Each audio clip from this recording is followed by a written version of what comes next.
Hi, I'm Chef Brandie Lamb in the Tisdale Distributing Sub-Zero Wolf Cove showroom. We're going to be using the Wolf Charbroiler today to make our entree for our summer grilling menu. We're doing a grilled scallion sauce on top of a grilled flank steak. So I'm going to go ahead and throw my scallions on, or my green onions. All I've done is trim them at the root and trimmed off the tops. And then we're just going to put a little bit of canola oil over those.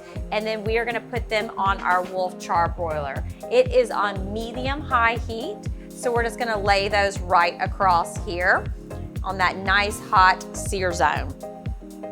We are gonna make our marinade for our steak. So in my bowl, I'm gonna combine a 1/4 cup of soy sauce, and you can adjust these ingredients amounts as needed based on how much you're gonna cook. And then we're gonna do a little bit of fresh lime juice. Lemon juice also works well here. Then we have our sweet components. We have our salty from our soy sauce, we have our citrus from our lime juice, and then we have our brown sugar. So I'm gonna put that in for our sweetness. I'm gonna put a little bit of kosher salt in there, and then we're just gonna put a little bit of oil to carry all those flavors through. So that is our quick marinade. Then we're gonna take, I have a Wolf vacuum sealed bag here, so I'm gonna pour my marinade into this, and we are gonna vacuum seal it and let it marinate overnight. You could also do this using a Ziploc bag as well. So I'm gonna pour that right in, and then we're gonna put this is a flank steak I'm doing today, so I'm gonna put that right down in there, and then we are gonna turn around, wrap that, and vacuum seal it closed and let it sit. All right, so I already have one that is marinated here. So we are gonna put this onto our charbroiler so we can get a nice, beautiful cook on it. The key here is to make sure that you are bringing your proteins to room temperature. That is gonna give us an even cook all the way through. So make sure you are doing that. And also what I'm gonna do is I'm gonna pat my steak dry a little bit because it has been sitting in that marinade. So we're just gonna pat it dry on our paper towels there, okay? So our scallions are still going. So all we're gonna do is lay the beautiful flank steak right across that hot sear zone and let it get a beautiful cook on it. Part of our sauce that's gonna go with our grilled scallions has lots of nice components to it. So we are gonna start building that. So we have some capers for brininess that I'm gonna put down. Then we have a little bit of roasted garlic.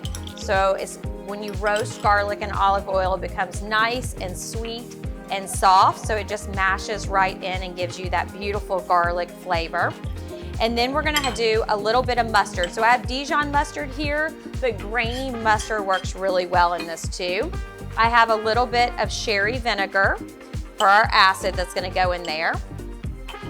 And then we have a little bit of cumin. So that nice little spice coming through, that smoky heat. I have some pickled Fresnos and I have some cornichon. So I'm gonna chop those up and put those as a chunky, kind of briny layer into our sauce. So we're gonna cut those. And then the pickled Fresnos, you can leave these out if you do not want heat, but this adds a really nice heat to it. So I'm gonna give those a little rough chop. It also adds a really pretty color to this sauce too. We have lots of green components between the scallions, between the cornichon, between the capers, so it adds a really beautiful color. We're gonna do a little bit of salt in that.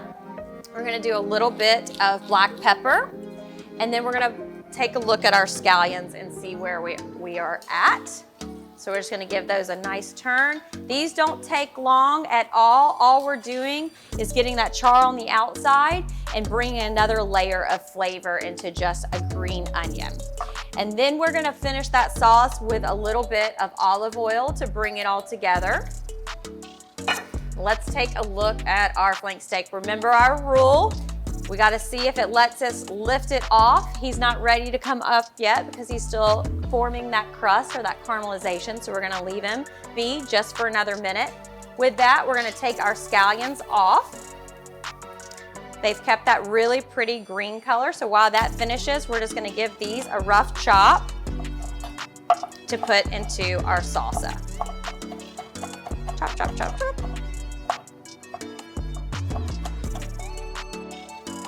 So we're just gonna take those, scatter them about, and then we're gonna mix that all together and let those flavors sit. The beauty of this is that you could also do it a day or two ahead and let it sit in your refrigerator.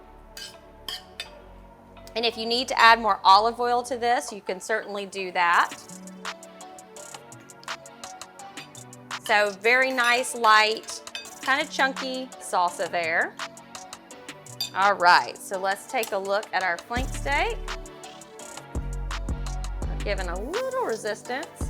And what I'm gonna do, if you do get a little resistance like that, is just go ahead and oil the other side so that when you do make that flip, it'll be easier and won't stick. So these are powder covered cast iron grates.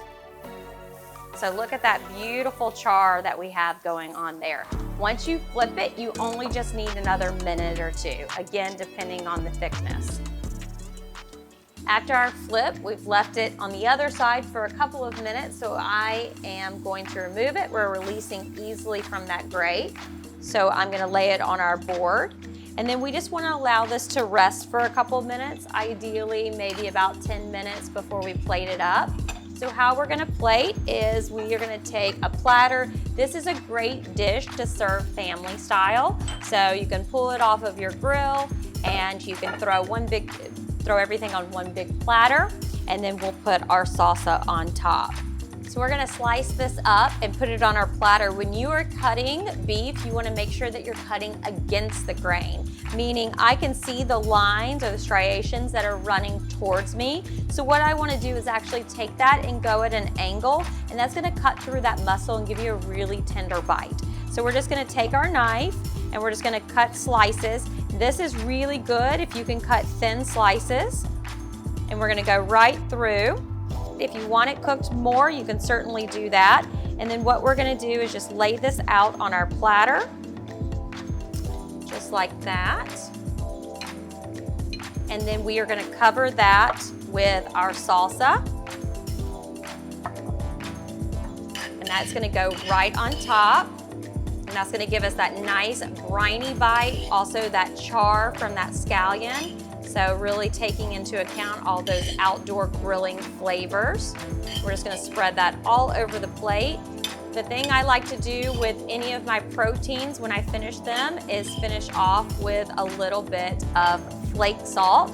So we're gonna give it a little sprinkle of flake salt. And then we're gonna come through with some toasted sesame seeds. This is totally optional for you, but it adds that nice bite. And then we're gonna finish off with a little bit of microgreens for presentation, for garnish, and that bright bite into your steak dish. Happy grilling.